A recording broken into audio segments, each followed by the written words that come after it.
Hello everyone, welcome to our channel. ఈరోజు అయితే మేము బీరకాయతో పప్పు కర్రీ అయితే తయారు చేస్తున్నాము. ఎట్లా చేస్తాం ఏంటని వీడియోలో అయితే చూపించబోతున్నాము. వీడియోని స్కిప్ చేయకుండా లాస్ట్ వరకు అయితే చూసేయండి. వీడియో నచ్చితే లైక్ చేయండి, షేర్ చేయండి. అట్లనే మరిన్ని ఇలాంటి వీడియోస్ కోసం అయితే మా ఛానల్ సబ్స్క్రైబ్ చేసుకోండి. సో దానికోసం అయితే బీరకాయలు కట్ చేసి పెట్టుకున్నాము. ఇంకా పెసరపప్పు అయితే నానబెట్టుకున్నాము కడిగేసి. ఇంక ఇప్పుడైతే స్టార్ట్ చేస్తాము కర్రీ. స్టవ్ పైన కడాయి పెట్టుకున్నాము. ఇంకా ఇది హీట్ అయిన తర్వాత ఆయిల్ అయితే వేసుకుంటాం.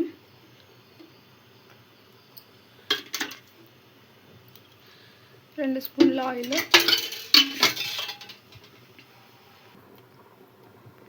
ఇప్పుడైతే ఎండుమిర్చి వేసుకున్నాము. ఇప్పుడైతే కొంచెం అల్లం పెట్టి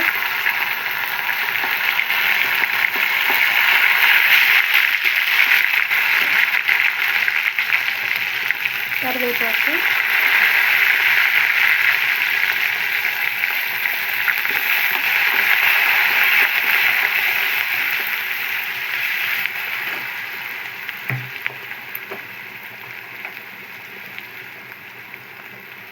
కొంచెం పసుపు,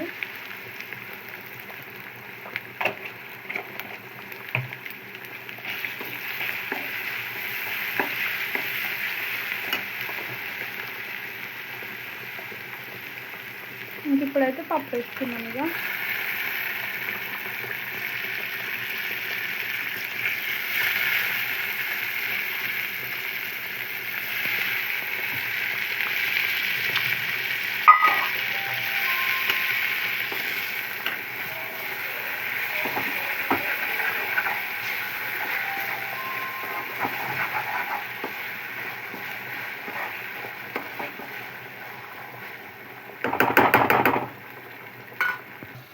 ఇప్పుడైతే ఇంకా బీరకాయ ముక్కలు వేసుకుంటున్నాం.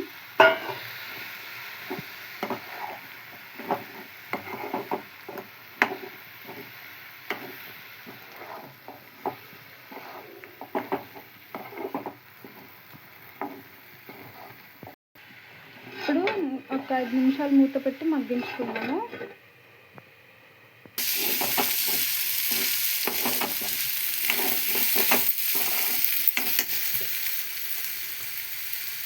ఇప్పుడైతే ఇంకా కారం, ఒక 2 స్పూన్ల కారం,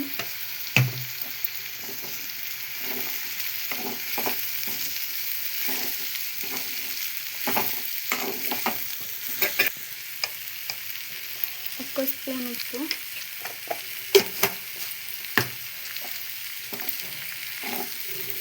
ఉప్పు కారం అన్నీ వేసుకున్నాక మంచిగా కలిసేటట్టు కలుపుకొని అయితే ఎసరు కోసం నీళ్ళు వేసుకుంటున్నాము.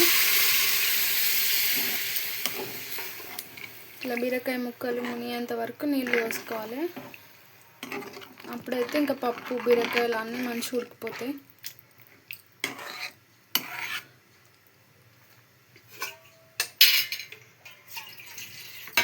ఇంకా మూత అయితే పెట్టేసుకుందాం.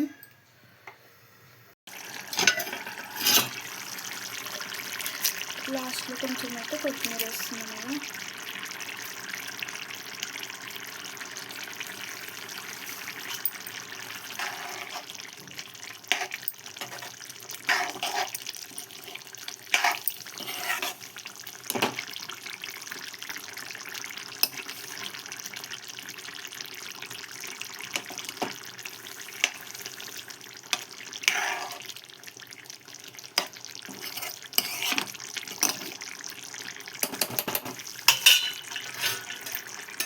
ఇప్పుడైతే మూత పెట్టుకొని ఇంకో 5 నిమిషాలు మగ్గించుకుంటే కర్రీ అయితే అయిపోద్ది.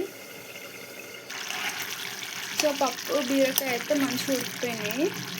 బాగా మెత్తగా ఉడుతుంది పప్పు, కొంచెం ఉడికితే సరిపోద్ది. సో కర్రీ అయితే అయిపోయినట్టే.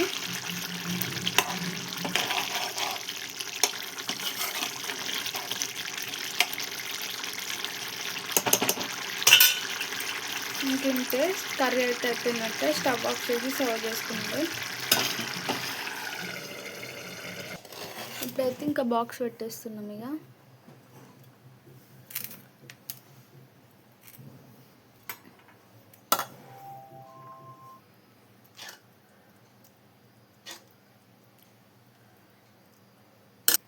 కొంచెం అయితే నెయ్యి వేసుకున్నాము. మేము ఎప్పుడు చెప్పేది ఏంటంటే అన్నం కలిపి పెడుతున్నాం కదా బాక్స్లో, నెయ్యి వేసుకుంటే చప్పగా అయిపోదు. మనం నార్మల్గా అన్నం కలిపి పెట్టుకుంటే మనం తినే టైంకి వరకు చప్పగా అయిపోద్ది కదా కర్రీ అంతా. అందుకోసమే ఇట్లా కొంచెం నెయ్యి వేసుకున్నామంటే అది కర్రీ చప్పగా అయిపోకుండా ఉంటుంది. సో అందుకోసమే నెయ్యి అయితే వేసుకుంటాం మేము ఎప్పుడైనా.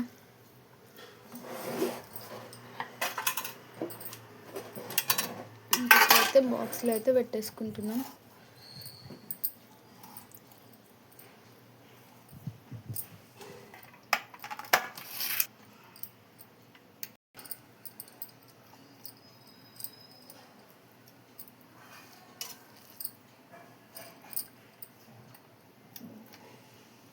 చూసారు కదా, లంచ్ బాక్స్ అయితే పెట్టేసుకున్నాం, అయిపోయింది. చాలా సింపుల్ అండి, అసలు తొందరగా అయిపోతుంది. బీరకాయ కర్రీని నార్మల్గా ఓన్లీ కర్రీ లాగా కాకుండా ఓన్లీ బీరకాయతోటి ఇట్లా పప్పు వేసి చేస్తే, ఏదైనా పప్పు లాంటివి ఏమైనా వేసి చేస్తే ఏంటంటే కొంచెం టేస్ట్ యాడ్ అవుతుంది. వట్టి బీరకాయ తినడానికి చాలామంది ఇష్టపడరు. ఇట్లా కర్రీతో వేస్తే, పప్పులతో చేస్తే ఏంటంటే ఇంకొంచెం ఫ్లేవర్ యాడ్ అయిపోద్ది బీరకాయకి, ఇంకా కర్రీ టేస్ట్ డిఫరెంట్గా వస్తుంది. సో అందుకోసమే అప్పుడప్పుడు ఇట్లా బీరకాయని వట్టి బీరకాయ కర్రీలాగా కాకుండా ఇట్లా పప్పుతోటి చేస్తే బాగుంటుంది. తినని వాళ్ళు కూడా ఇష్టంగా తింటారు. సో మీరు కూడా ట్రై చేసి ఎట్లుందో మాకైతే కామెంట్ చేసి చెప్పుర్రి. వీడియో నచ్చితే లైక్ చేయండి, షేర్ చేయండి. అట్లనే మరిన్ని ఇలాంటి వీడియోస్ కోసం అయితే మా ఛానల్ని సబ్స్క్రైబ్ చేసుకోండి. అంతే, ఇంకా వీడియో. Bye bye.